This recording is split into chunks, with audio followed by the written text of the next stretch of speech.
오늘 우리가 함께 볼 하나님의 말씀은 창세기 25장 21절부터 28절까지의 말씀입니다. 구약성경 34페이지 창세기 25장 21절부터 28절까지의 말씀을 저와 여러분이 한 절씩 교독하기로 하겠습니다.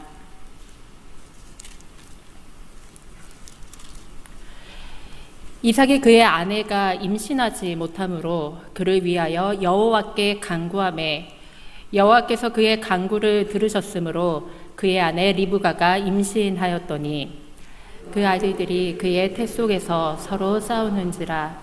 그가 이르되 이럴 경우에는 내가 어찌할꼬 하고 가서 여호와께 묻자온대.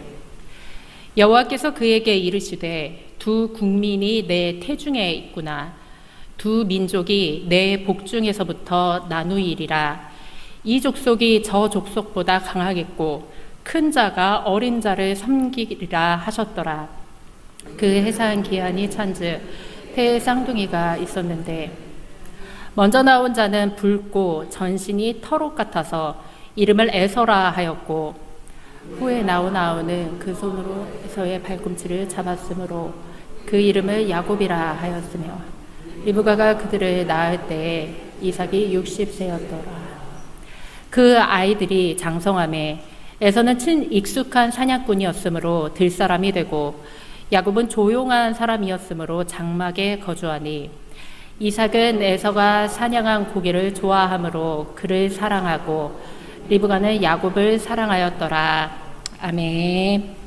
네, 2월입니다. 2023년도에 2월이 벌써 왔습니다. 제가 개인적으로 이제 매해 초에 연초에 성도님들께서 어떠한 신앙의 결심을 하시는지 제가 전화 신방을 한다던가 아니면 개인적으로 뵀을 때 여쭤본다면은 크게 두 가지를 말씀을 하십니다. 첫 번째는 하루에 일정한 시간을 내어서 내가 하나님 앞에 기도하는 시간을 갖겠습니다. 그리고 두 번째는 내가 하루의 시간을 내어서 성경을 통독하겠습니다. 이렇게 결심을 말씀하십니다. 그래서 제가 어린 아이로부터 우리 청장년층까지 제가 가장 많이 받는 연초의 질문이 무언가 하면은 창세기에 대한 질문입니다. 왜냐하면 1월부터 성경 통독을 하실 때 가장 먼저 시작하는 성경책이 창세기이기 때문입니다. 여담이지만 레위기 이후로 급격하게 질문이 줄어듭니다. 그래서 여름 되면 여름 넘어가면 이제 질문 없으시고요. 연초에 성경에 대한 질문을 가장 많이 하십니다. 우리가 오늘 읽은 성경 본문은 사실 우리가 굉장히 익히 알고 있는 내용입니다. 우리가 아주 어린 주일학교 시절부터 사실 에서와 야곱에 관한 이야기는 우리가 너무 익히 잘 알고 있고 또 수없이 반복을 해서 들었기 때문에 이 말씀에 대한 하나님의 뜻이 무엇인가 생각을 할 때 여지없이 우리가 가지고 있는 아마 개인만의 마음에 아마 답이 있으시리라 생각합니다. 그런데 제가 성도님들 특히 우리 청장년층을 뵙게 되다 보면은 우리가 익히 잘 알고 있는 성경 구절이 있는데 아니면 성경에 말씀이 있는데 내 인생이 평안할 때는 설교 시간에 울려 퍼지는 말씀의 선포가 내 마음에 너무 거부감 없이 받아들여지는데 내 인생에 약간의 돌부리에 걸려 넘어질 때라든지 아니면 가족으로부터 내가 알고 있는 직장, 학교 아니면은 개인의 인간관계에 있어서 조그만한 생채기가 있다면은 어떻게 해서든 내가 너무나 익히 알고 있는 말씀이 내 마음에 약간의 걸림돌이 된다든지 소화가 되기 조금 어렵다든지 하는 경우들이 있습니다. 우리가 읽은 에서와 야곱에 대한 오늘 본문이 그러한 본문들 중에 하나입니다. 왜 그럴까요? 이유는 내 인생이 평안하지 못할 때 하나님의 뜻이 어쩔 때 이해가 되지 않기 때문입니다. 에서와 야곱의 본문을 보면은 하나님께서 둘째인 야곱을 선택을 하셔서 하나님이 원하시는 길로 이끄셨고 이스라엘 민족을 믿음의 대로로 이끌으셨다라고 알고 있는데 조그만한 내 인생의 생채기가 생기면은 어떠한 관점으로 보게 되냐면, 아니 근데 하나님 왜 에서는 선택하지 않으셨나요? 에서의 입장에서는 좀 억울하지 않을까, 마치 내 인생처럼 이러한 생각이 들게 됩니다. 이해할 수가 없습니다, 때로는. 그런데 선택하는 하나님이 이해가 되지 않는 건지, 아니면 내 인생의 일이 인간의 눈으로 보았을 때 이해가 되지 않는 건지, 사실 우리는 그 두 쪽의 상황에서 가운데에 서서 갈팡질팡할 때가 많습니다. 오늘 이 시간에는 우리가 성경을 읽을 때 인생의 관점이 아닌 하나님의 관점에서 창세기 25장을 읽어보려 합니다. 사실 오늘 말씀은 우리가 매일 성경을 읽으면서 가지고 있는 우리가 너무 익히 알고 있는 말씀인데, 오늘 시간 이후로는 모든 성경을 하나님 관점에서 내가 다시 읽어보리라 좀 결심도 할 수 있는 시간이 되기를 원합니다. 창세기는 총 50장으로 이루어져 있습니다. 이 창세기를 두 가지 단어로 표현을 하자면, 첫 번째는 하나님의 창조, 그리고 두 번째는 족보입니다. 제가 개인적인 말씀을 드리자면, 저희 친정에는 이러한 것이 없는데 저희 시댁에는 아직도 족보를 쓰십니다. 한자어로 이렇게 족보를 쓰시는데 정말 특이하다. 처음에는 굉장히 생소했습니다. 그런데 창세기는요, 우리가 잘 알고 있는 이 족보의 나열입니다. 특히 창세기 12장부터는 믿음의 족보에 관한 이야기입니다. 다시 말하자면은 족장사라고 부르는 이 이야기, 특히 믿음의 3대의 족장에 관한 이야기가 하나님의 창세기의 시작입니다. 어떻게 이렇게 우리는 창세기를 보면 신기합니다. 아버지의 아들이 하나님을 똑같이 섬기는 것도 지금 이 시대는 신기한데, 그 아들의 아들도 하나님을 섬기어서 믿음의 족장이 되었다.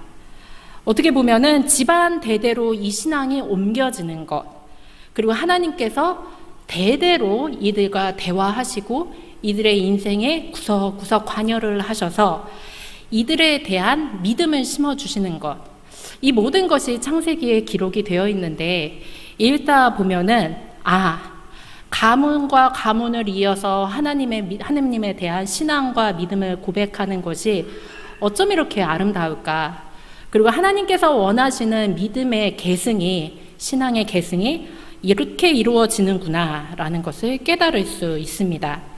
그렇기 때문에 창세기의 족장시대의 이야기만 우리가 잘 읽어도 어떤 인간의 문제에도, 그리고 어떤 인간의 가족사에도 하나님이 개입하시는 방법, 그리고 하나님이 깨닫길 원하시는 인생의 순간순간들을 우리가 알 수 있습니다. 이러한 것들을 우리가 생각을 하면서 창세기 25장 19절에서 20절의 말씀을 우리가 함께 읽어보도록 하겠습니다. 아브라함의 아들 이삭의 족보는 이러하니라.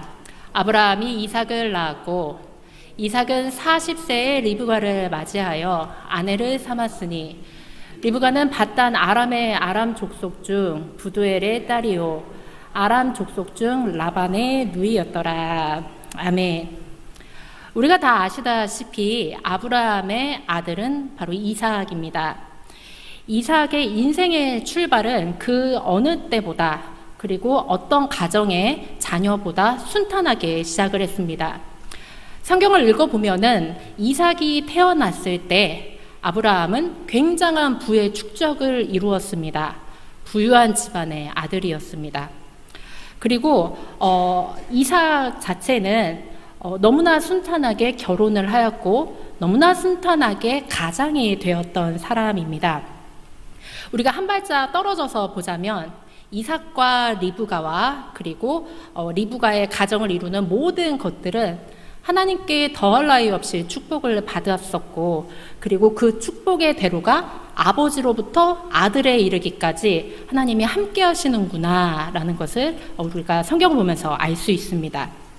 그런데 이 모든 것이 갖춰진 것 같은데 사실 이삭의 가정에게는 큰 어려움이 있었습니다. 바로 자녀 문제였습니다. 모든 가정이 사실은 안 보이는 것 같은데 어려움이 있습니다.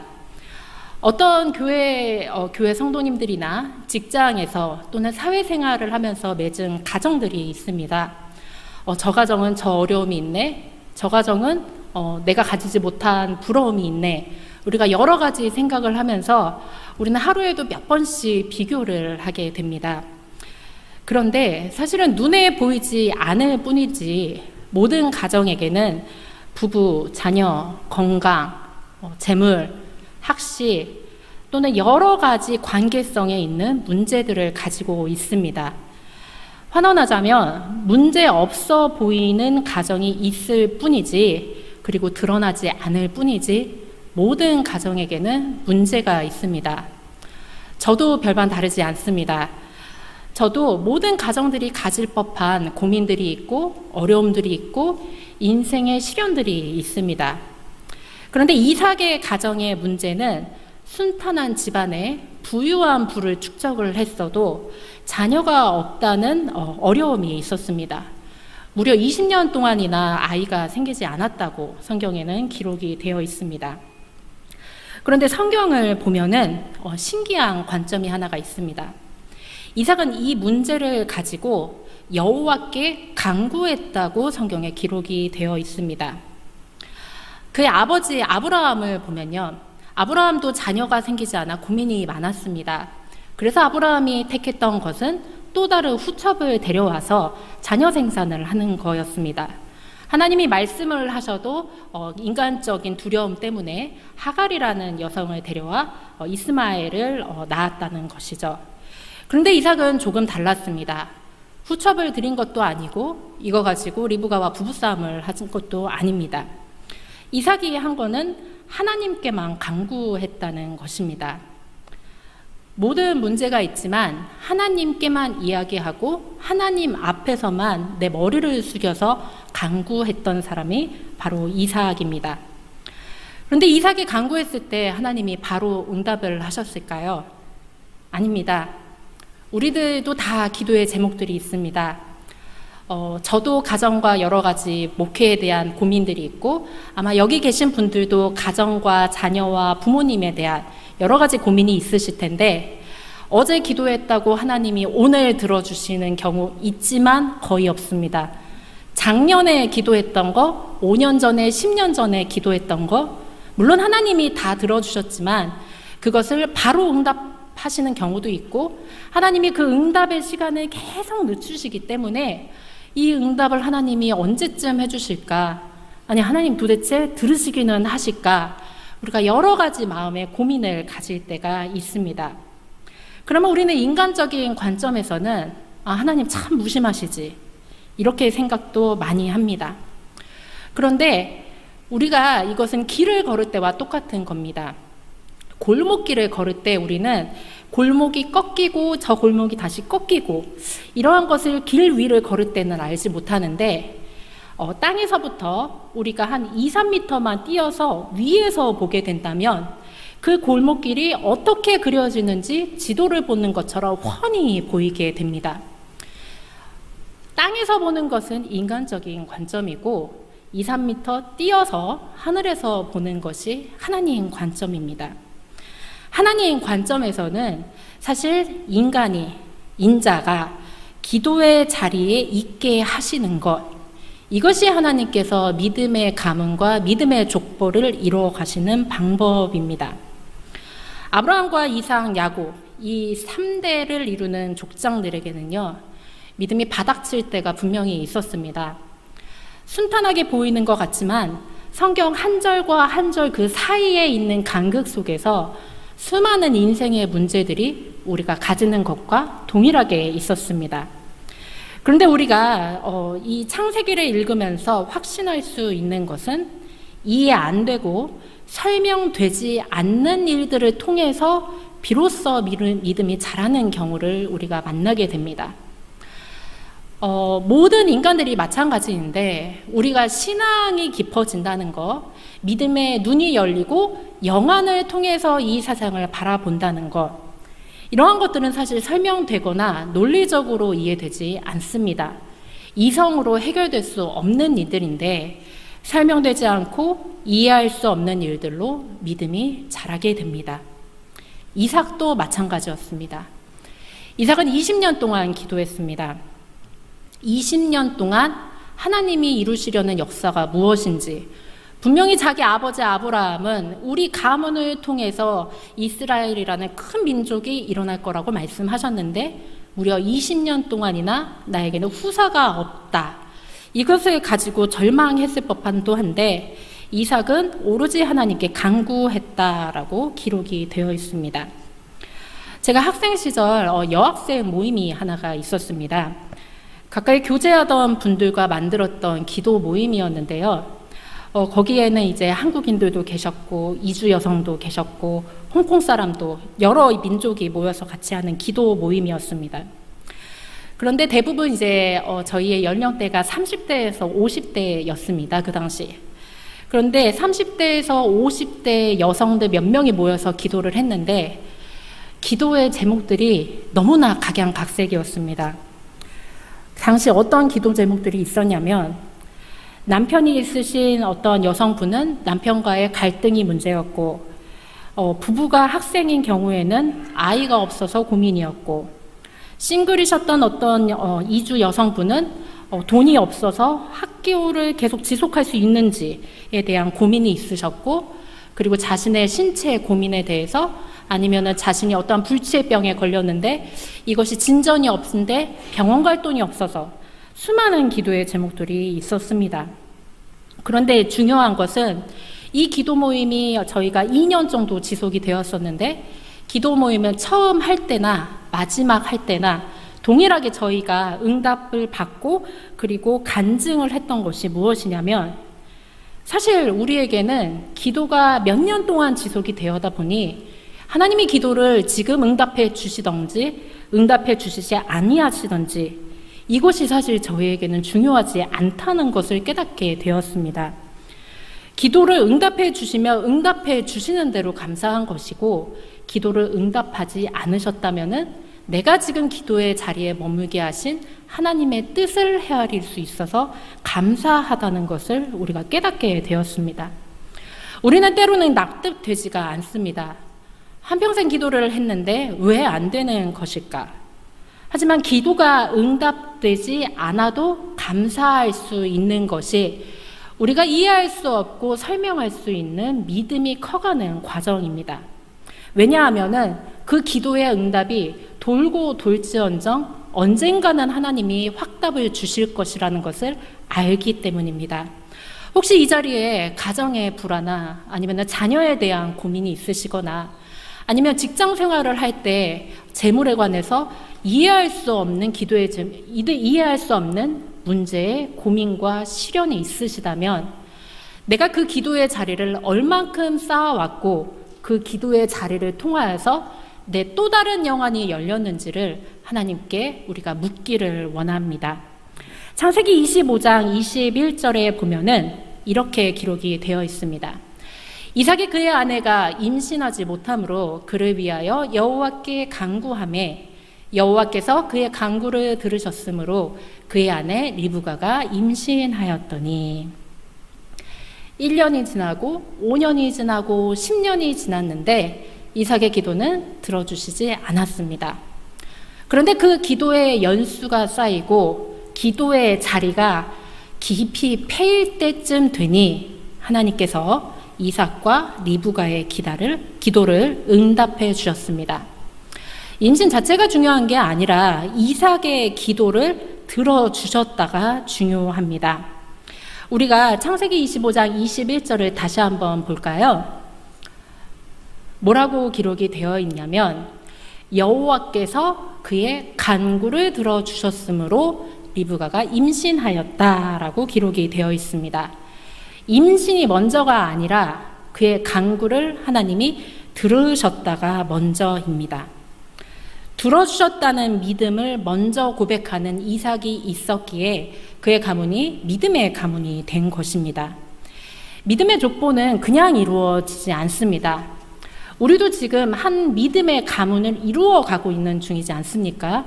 우리가 저와 여러분의 가정을 통하여서 하나님이 지금 믿음의 길을 계속해서 역사적 시간 가운데 이루어 가고 계시는데, 우리가 중요하게 생각을 해야 되는 것은 기도의 응답이 먼저가 아니라 들어주시는 하나님이 먼저라는 것을 기억을 해야 합니다. 리브가는 드디어 임신을 했습니다. 그런데 임신한 이후에도 가정의 문제는 계속해서 일어났습니다. 창세기 25장 22절에서 23절의 말씀을 우리가 함께 읽어보도록 하겠습니다. 아들들이 그의 태 속에서 서로 싸우는지라 그가 이르되 이럴 경우에는 내가 어찌할꼬 하고 가서 여호와께 묻자온대 여호와께서 그에게 이르시되 두 국민이 내 태중에 있구나. 두 민족이 내 복중에서부터 나누이리라. 이 민족이 저 족속보다 강하겠고 큰 자가 어린 자를 섬기리라 하셨더라. 아멘. 20년 동안 안 생긴 아이가 생겼습니다. 그런데 리브가가 임신 중에 자신의 복중에서 아이들이 발기질을 세게 하고 마치 서로 다투는 것 같은 느낌을 받았던 것 같습니다. 근데 리브가는 여기서 멈춘 것이 아니라 22절에 보면은 그가 이르되 이럴 경우에는 내가 어찌할꼬 하고 가서 여호와께 물었다. 여호와께 묻자온대라고 기록이 되어 있습니다. 여호와께 물었더니 하나님께서 이렇게 말씀을 하십니다. 이 족속이 저 족속보다 강하겠고 큰 자가 어린 자를 섬기리라. 그 당시 팔레스타인 지역에는 물론 우리나라도 유교 시대에 마찬가지였겠지만은 장자가 되는 것은 굉장히 중요했습니다. 왜냐하면은 장자권을 가진다는 것은 집안의 질서를 세운다는 것과 마찬가지입니다. 제가 참 많이 말씀을 드리긴 했는데 저희 부모님은 딸이 넷이 계시는데 저희 집안의 둘째와 셋째와 넷째는 항상 부모님께 이야기를 했습니다. 왜 항상 언니가 먼저인가요? 요즘은 둘째, 저희 집 같은 경우에는 넷째까지 있지만 보통 둘째들이 가지는 이제 질투와 불만은 이겁니다. 왜 형 먼저입니까? 왜 언니 먼저입니까? 그런데 그 당시 중동 지역, 특히 팔레스타인 지역은 그것이 아니었습니다. 한 부족을 이루는 가장 효과적인 일은 그 집안의 장자, 초태생이 집안을 다스리는 것이었습니다. 집안을 다스린다는 것은 사실 그 윗세대 아버지의 축복을 먼저 가장 크게 받는다는 것이고 그 집안과 족속이 가지고 있는 재물의 가장 큰 부분을 가지고 있어서 집안을 다스린다, 집안을 통치한다라는 의미를 가지고 있습니다. 그렇기 때문에 이것은 그 당시 팔레스타인 지역의 세상을 움직이는 순리이자 법칙이었던 것입니다. 그런데 하나님께서 말씀을 하시기를 그때 당시 세상의 법칙을 단적으로 거부하는 말씀을 하신 것입니다. 이 족속이 저 족속보다 강하겠는데 큰 자가 어린 자를 섬기리라 라고 이야기를 하셨던 겁니다. 리브가의 입장에서는 아마 애가 없을 때도 문제였는데 있으니까 더 큰 문제가 생겼구나 라고 생각했을 수도 있습니다. 그런데 우리가 창세기를 읽다 보면은 특히 연초에 이 말씀을 통독을 하다가 가장 많이 받는 질문 중에 하나가 이거였습니다. 아니, 하나님께서는 그 바쁘실 것 같은 하나님이 뱃속에 있는 아이들까지 질서를 정해주시는가? 그리고 왜 이렇게 첫째보다 둘째가 더 크겠다는 말씀을 하셔서 집안의 질서를 혼란시키시는가? 첫째 입장에서도 불만이었고 둘째 입장에서도 불만을 일으킨 것은 아닐까? 이러한 질문을 제가 가끔 받습니다. 그런데 우리가 읽은 창세기 25장 23절의 말씀은 우리에게 두 가지 깊은 가르침을 주십니다. 첫 번째는 하나님의 선포는 하나님의 주권이라는 것입니다. 다시 한번 제가 읽겠습니다. 하나님의 선포는 하나님의 주권입니다. 궁금합니다. 왜 하나님께서는 하나님의 법칙처럼 보여졌던 장자권을 말씀하시지 아니하시고 순서를 뒤바꾸셨는가? 근데 이것은 저와 많은 그리스도인들만 궁금해했던 것이 아니라 신약 성경의 사도 바울도 궁금해했던 것 같습니다. 로마서 9장 10절부터 13절에 보면은 이렇게 사도 바울이 이야기를 합니다. 그뿐 아니라 또한 리브가가 우리 조상 이삭 한 사람으로 말미암아 임신하였는데 그 자식들이 아직 나지도 아니하고 무슨 선이나 악을 행하지 아니한 때에 택하심을 따라 되는 하나님의 뜻이 행위로 말미암지 않고 오직 부르시는 이로 말미암아 서게 하려 하사 리브가에게 이르시되 큰 자가 어린 자를 섬기리라 하셨나니 기록된 바 내가 야곱은 사랑하고 에서는 미워하였다 하신과 같으니라. 사도 바울도 똑같이 하나님께 질문하였고 사도 바울도 똑같이 우리처럼 고뇌했습니다. 그런데 사도 바울의 결론은 이거였습니다. 하나님의 택하심을 따라 하나님의 뜻이 이루어진 것이다 라고 이야기를 한 것입니다.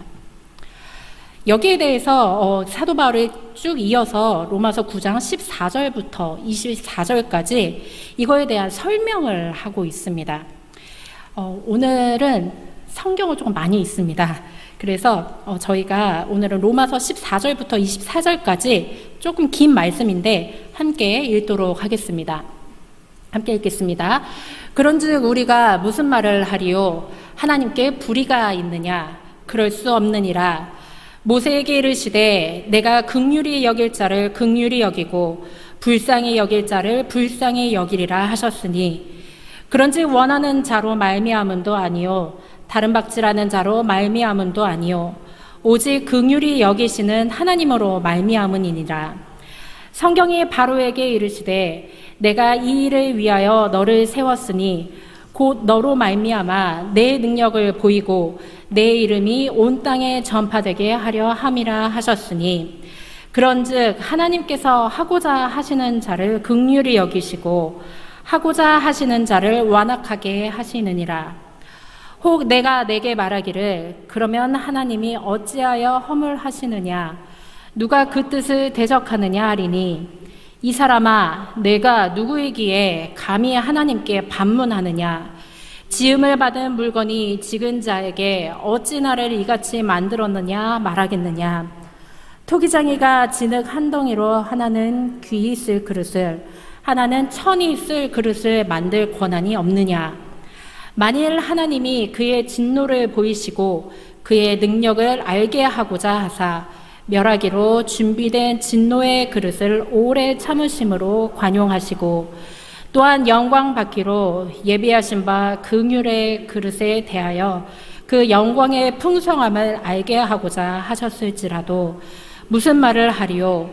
이 그릇은 우리니 곧 유대인 중에서뿐 아니라 이방인 중에서도 부르신 자니라. 아멘. 사도 바울은 아브라함, 이삭, 야곱을 선택한 하나님의 주권을 알았습니다. 하나님께서 이런 주권을 가지고 계시는구나. 그리고 하나님께서 그 믿음의 족보를 보니까 우리의 결국 믿음의 크기는 하나님의 주권을 얼만큼 인정하느냐 마느냐에 따른 것이구나 라는 것을 깨닫게 된 것입니다. 토기장의 비유는 신약 성경에도 구약 성경에도 여러 번 반복이 됩니다. 거기서 하는 이야기가 무엇입니까? 토기장이가 있는데 그릇을 만드는 사람이 있는데 이 그릇은 여기에 쓰겠습니다. 저 그릇은 저기에 쓰겠습니다. 누구에게 허락을 받고 그릇들에게 허락을 받고 짓는 것이 아니라는 것입니다. 하나님의 선택 그리고 하나님의 주권을 내 삶 속에서 인정하고 하나님 나 왜 여기서 태어났습니까? 내 가정의 삶의 자리를 왜 이것으로 주셨습니까? 반문하는 것이 아니라 그 주권을 믿음의 고백으로 인정을 하는 것이 사도 바울은 행위가 아니라 하나님의 결정을 인정하는 내 믿음의 크기구나라는 것을 이야기를 하고 있는 것입니다. 다시 말하자면은 하나님의 주권을 인정하지 않는 사람은 절대 믿음이 자랄 수 없습니다. 우리가 가끔씩 혼돈을 하고 있습니다. 하나님 잘 믿으면은 내가 하나님 앞에 여러 가지 축복을 받고 하나님, 내가 기도를 이만큼 하면은 이 기도의 응답을 이만큼 해 주시겠지요. 이것과 이것이 동등해야 하나님, 나를 사랑하시는 척도인 줄을 내가 깨닫습니다 라고 생각을 할 때가 있습니다. 이것은 믿음의 생활이 1년 지속된 사람이건 60년, 40년 지속된 사람이건 힘들 때, 우리가 고난을 겪을 때 똑같이 하는 고백입니다. 그런데 사도 바울의 로마서 말씀에 따르면 하나님의 주권에 대한 인정이 없으면 믿음이 없는 것이다 라고 이야기합니다. 그렇기 때문에 하나님이 나에게 질그릇의 운명을 주셨든지 금, 은 그릇의 운명을 주셨든지 나는 하나님의 창조물로서 내게 맡겨주신 그 소명의 내용만 채우면은 하나님이 나를 고귀하게 쓰실 것이다 라는 것이 사도 바울의 이야기입니다.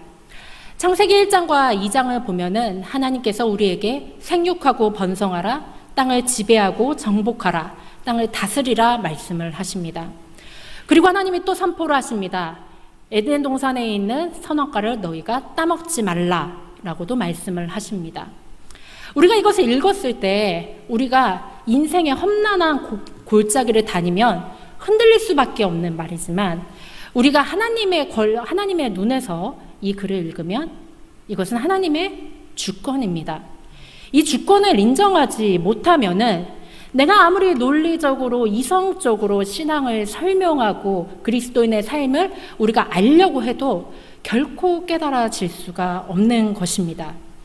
그렇기 때문에 우리가 올해 표어를 이야기를 할 때 부응해야 된다, 회개해야 된다, 돌아와야 된다, 이것을 지금 창세기 25장의 관점으로 다시 바라보자면 나의 삶에서 하나님의 주권을 얼만큼 인정하는가, 그리고 살아계신 하나님이 내 삶의 주권을 요구하실 때, 주장하실 때 나는 나의 주권을 내려놓고 어떻게 엎드리는가, 이렇게 이야기를 할 수도 있습니다.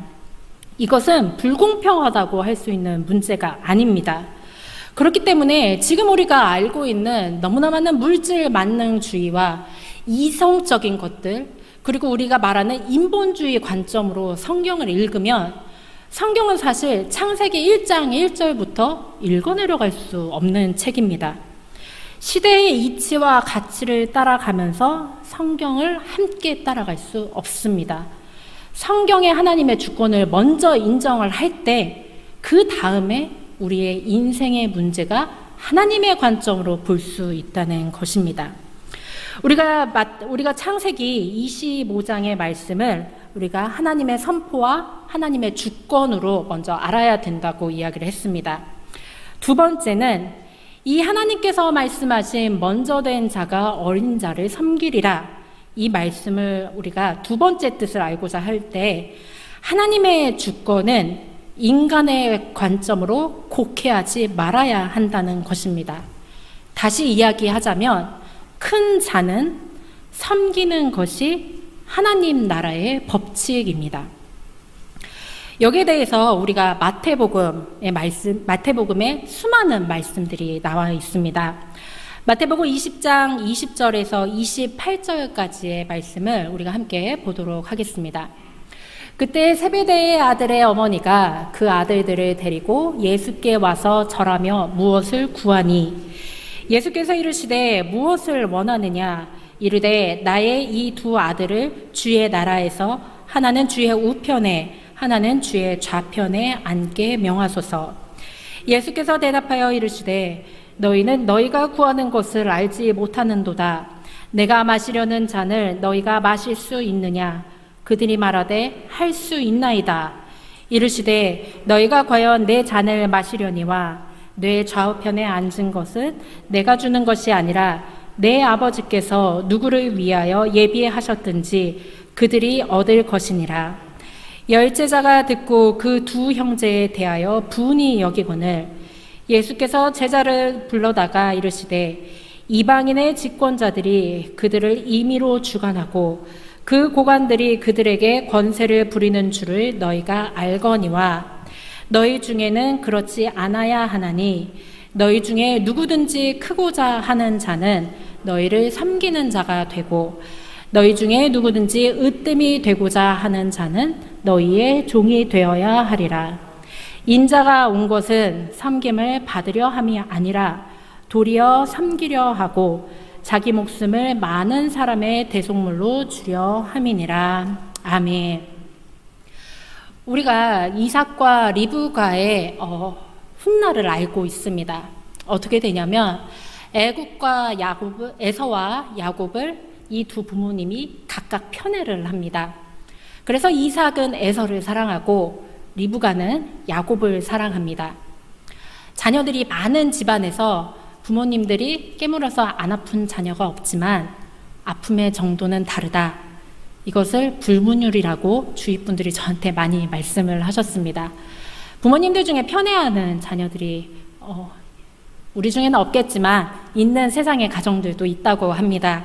그런데 중요한 것은 이 말씀을 야곱과 이삭과 리브가가 정말로 잘 깨달았다라면, 하나님께서 말씀하신 이 계시의 뜻을 잘 알았더라면 이 각각의 부모들이 자신이 사랑하는 자녀를 장자권을 주기 위해서 이렇게 형제의 난까지 불러일으켰을까라는 생각을 하게 됩니다.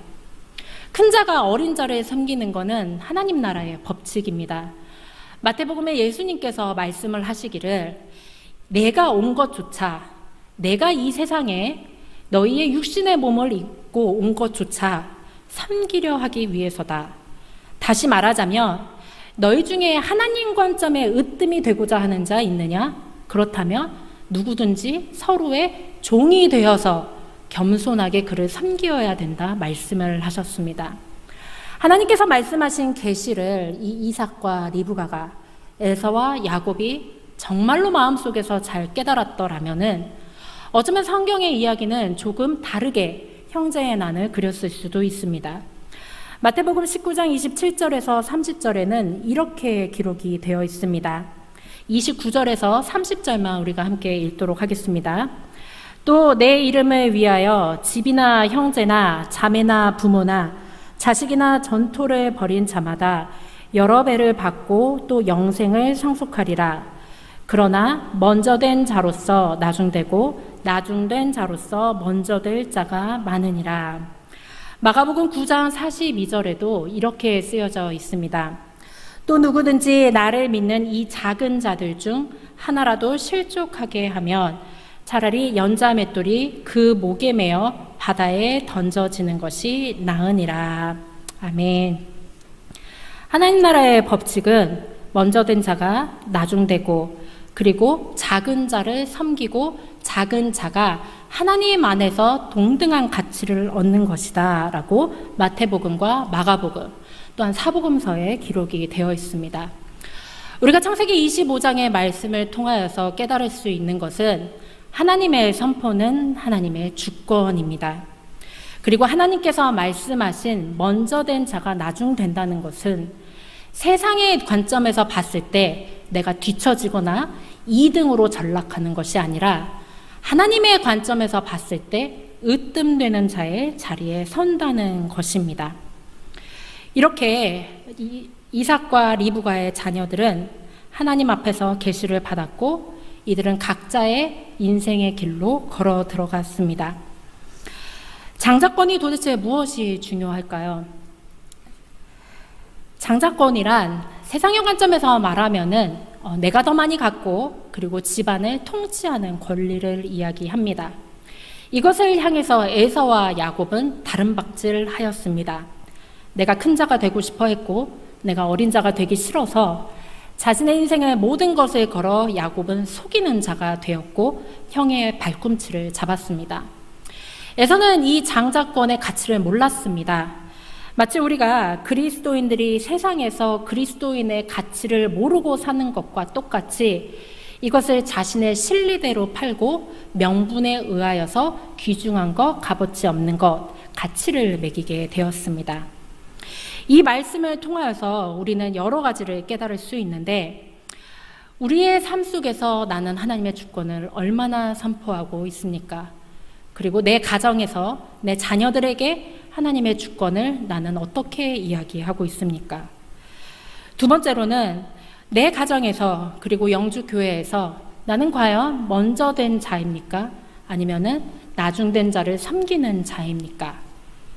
그리고 마지막으로는 내가 앞선 세대로서 그리고 내가 부모 세대로서 그리스도인들이 세상에서 가져야 되는 장자권을 바로 깨닫고 있습니까? 이러한 것들을 우리는 삶 속에서 이야기하고 생각해보고 그리고 말씀을 통해서 깨달아야 합니다. 바라옵기는 이번 한 주간 우리가 그리스도인의 정체성이 무엇인지 그리고 내가 가정에서 하나님의 말씀을 알고 기도하고 이 말씀대로 살려고 할 때 하나님의 주권을 얼마만큼 선포하고 있는지 바로 깨닫기를 원합니다.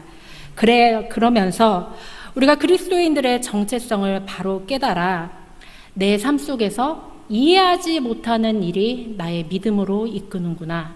그리고 하나님이 우리 가정에 분명한 약속과 소망을 주셨는데 그 기도의 응답이 더디 될지라도 나를 기도의 자리에 두게 하시려는 하나님의 뜻인 줄 깨닫고 무엇보다 우리 부모와 자녀와 형제와 모든 가문에 이루는 사람들이 하나님 앞에서 그리스도인으로서 바로 살아 섬기는 자, 나중된 자를 귀히 여길 수 있는 그리스도인들이 되길 바라는 한 주간이 되길 원합니다. 우리가 이 말씀을 마음에 품고 우리가 함께 찬양하도록 하겠습니다.